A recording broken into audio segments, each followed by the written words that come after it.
जय हिंद सबको।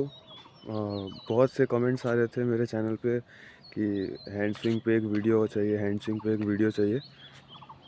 तो हैंड स्विंग पे जैसा आप जानते हैं कि एनसीसी आरडीसी कैंप के लिए अगर कोई ड्रिल से जाना चाहता है तो उसके लिए हैंड स्विंग बहुत ही ज़रूरी होता है। तो ऐसे कोई एक्स्ट्रा एक्सरसाइज हैंड स्विंग के लिए होती नहीं है, पर मैंने जो किया था वो मैं आपको इस वीडियो के माध्यम से दिखा दे रहा हूँ। तो इसको आप दिन में जब फ्री टाइम हो तब हैंड स्विंग वैसे करते रहना चाहिए। जब मैं अपनी आरडीसी का प्रिपरेशन कर रहा था तो मुझे जब भी फ्री टाइम मिलता था तो मैं हाथ में वेट लेके या फिर ऐसे ही फ्री हैंड स्विंग करते रहता था। और मेन चीज़ होता है कि अपने दिमाग में हमेशा याद रखना रहता है कि मतलब ऐसा होता है कि जब ड्रिल आप टेस्ट दे रहे होते हैं ना, तो जब ड्रिल टेस्ट दे रहे होते हो उस टाइम आप डर जाते हो, नर्वस हो जाते हो और भूल जाते हो कि हमें हैंड स्विंग फेंकना है। और उसी चक्कर में हैंड स्विंग बहुत बार बच्चे क्या करते हैं कि हैंड स्विंग करना बंद कर देते हैं। तो वही गलती आपको नहीं करनी है। और एक्सरसाइज हैंड स्विंग की मैं आपको दिखाने जा रहा हूँ जो आपको कम से कम 100 बार इसको करनी है और 2 सेट, 100 की 2 सेट काफ़ी है। तो ये एक्सरसाइज आप करिएगा।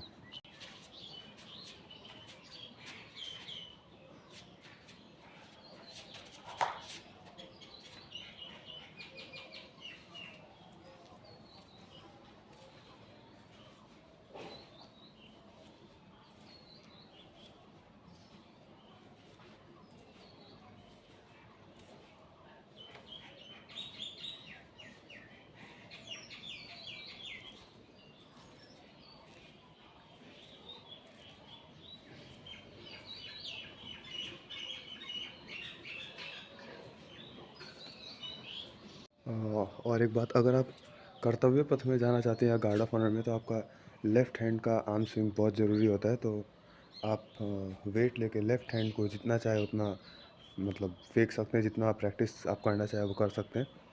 और बात रही अगर पीएम रैली की, आपको डीएसटी जैसे एनसीसी सर्टिफिकेट में डीएसटी का बहुत इंपॉर्टेंट रोल होता है मार्क्स के लिए, प्रैक्टिकल पे और बी में भी। तो उसके लिए डबल हैंड स्विंग की प्रैक्टिस आप हाथ में 2 वेट लेके भी कर सकते हैं। कुछ इम्पॉर्टेंट टिप्स दिए हैं मैंने वीडियो के एंड में, तो आप वीडियो एंड तक देखिएगा। वो इम्पॉर्टेंट टिप्स को सुन कर जाइएगा, वो बहुत ही ज़रूरी है।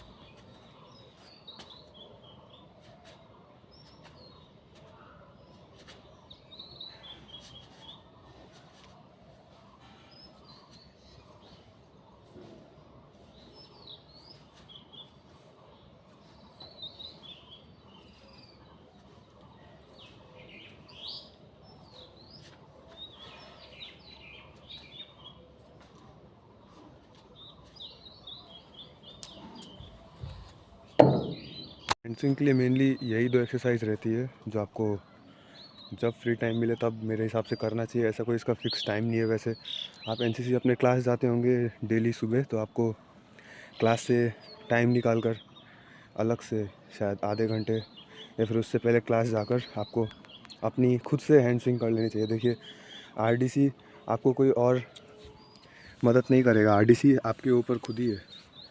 ज़्यादातर बच्चे हैंड स्विंग आरडीसी के लिए ही करते हैं, जहाँ तक मुझे पता है। तो आरडीसी आपके हाथ में है, कोई आपकी मदद ऐसे कर नहीं पाएगा। खुद के लिए मेहनत करो, हैंड स्विंग वेट लेके फेंको। अगर ये बाजू जिसका फ्री हो जाएगा उसका हैंड स्विंग अपने आप ऊपर जाएगा।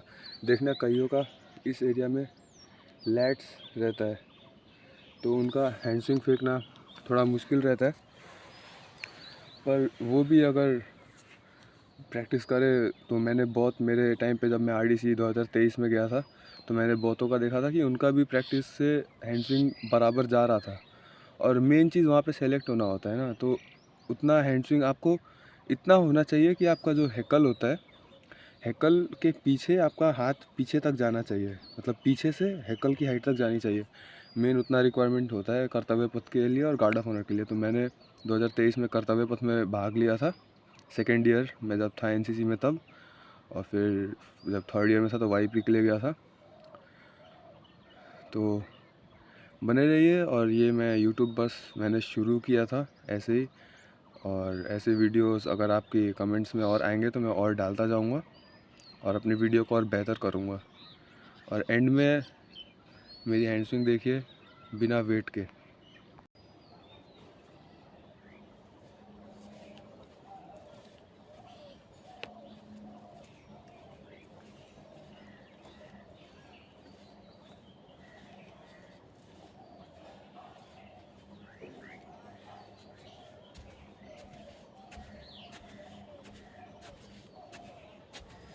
ये इम्पॉर्टेंट टिप्स है हैंड स्विंग के लिए। याद रखिए, जब हैंड स्विंग आप करें, जब ये प्रैक्टिस, जो ये वेट वाली प्रैक्टिस आप जब करें, तो आपका बॉडी हिलना नहीं चाहिए, बॉडी में मूवमेंट नहीं रहना चाहिए, बॉडी स्ट्रेट रहना चाहिए। जैसा आप ड्रिल पे रहते हैं वैसा स्ट्रेट रहना चाहिए। और ये आपका ये जो चिन है वो हमेशा ऊपर रखना रहता है, हमेशा ऊपर, कभी ऐसे सीधा नहीं, हमेशा ऊपर। 45 डिग्री या फिर 30 डिग्री ट्राई कीजिए इसको ऊपर की तरफ रखने का। जब आप ड्रिल करेंगे तो ये आपके ड्रिल पे एक पॉजिटिव इम्पैक्ट डालता है और आपको स्मार्टनेस को दिखाता है। तो हमेशा चिन को अप रखिएगा और ट्राई कीजिएगा कि आपका बॉडी वेट के साथ हिले नहीं, बॉडी आपका सीधा रहना चाहिए। और अगर आपको आगे आपका हाथ अगर ज़्यादा उठता है ऊपर, तो एक रस्सी एक लाइन में बांधने का ट्राई कीजिएगा। आपका हाथ आगे की तरफ सिर्फ आपके नाक तक या फिर आपके नाक से थोड़े ऊपर आँख तक जाना चाहिए। इससे ऊपर अगर आप जाता है तो ये भद्दा दिखता है, जो कि ड्रिल में नेगेटिव पॉइंट के तरफ से काउंट होता है। तो ट्राई कीजिए कि आगे की तरफ आपका हाथ सिर्फ नाक तक या फिर आँख के थोड़े नीचे, नाक और आँख के बीच तक जाए, उससे ऊपर नहीं। और जब आप फिस्ट बनाते हैं तो ये फिस्ट आप ट्राई कीजिए, हाथ सीधा, मैं आपको दिखा दे रहा हूँ, ये हाथ ऐसा सीधा, फिस्ट बंद, और ये हो गया आपका फिस्ट। आपको ऐसे नहीं रखना है, ना ऐसे रखना है, ना ऐसे, ये सीधा रहेगा, सीधा। और ये बेंड ऐसे इधर उधर नहीं, सीधा, बिल्कुल सीधा रहना चाहिए। तो सब्सक्राइब कीजिए ऐसे ही अमेजिंग टिप्स के लिए। मैं आगे आगे और बहुत सारी वीडियोस लाता रहूँगा जो आपकी हेल्प करेंगी आरडीसी जाने के लिए और वाईपी जाने के लिए। क्योंकि मैं अपने फर्स्ट ट्रायल में सेलेक्ट हो गया था सेकंड ईयर में, वो भी जब मेरे कंपटीशन थर्ड ईयर्स के साथ था। बहुत ही मतलब अच्छा कंपटीशन था वेस्ट बंगाल में उस साल। और कर्तव्य पथ में मैं फ़र्स्ट ट्रायल में सेलेक्ट हो गया था, कमांडर के लिए सेलेक्ट हुआ था, पर सेकंड ईयर था तो टॉप 8 तक गया। उसके बाद मैं आउट हो गया था। मेरी आवाज़ वोकल उतनी उस टाइम पे अच्छी नहीं थी, बाद में जाके ठीक हो गई। तो स्टे ट्यून्ड।